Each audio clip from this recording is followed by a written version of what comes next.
Rütmimuusika osakond on suurepärane koht mugavustsoonist välja astumiseks, koos jämmimiseks ja julgeks katsetamiseks.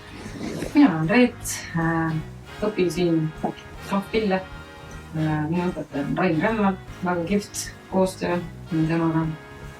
Mina olen Oskar, mina õpin trumme ja minu õpetaja on Markus Taamemägi. Mina olen Kristina ja ma õpin samuti trumme ja minu õpetaja on Tammekas.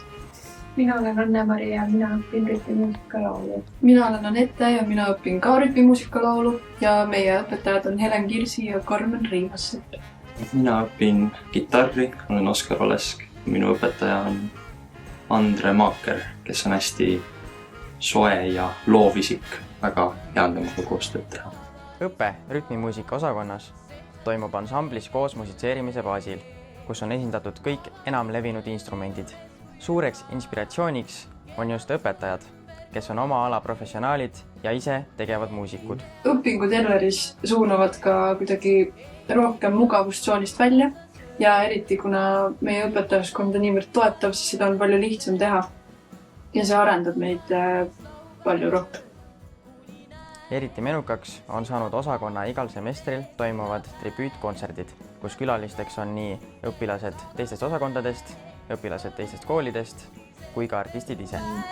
Õpetanud erinevate artistide mõttemaailma ja nende lähenemist muusikasse, mis on väga erinev ja väga isiklik asi selles mõttes kõigile. Silmaringi laiendamine läbi selle on väga kasulik igatpidi olnud.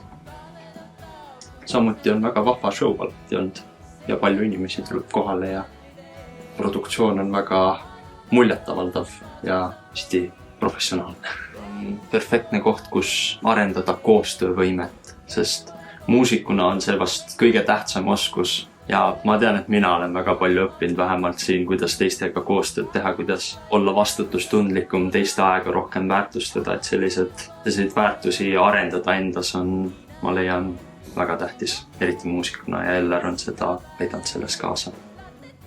Tule Elleri kooli õppima ja ole osa muusikast.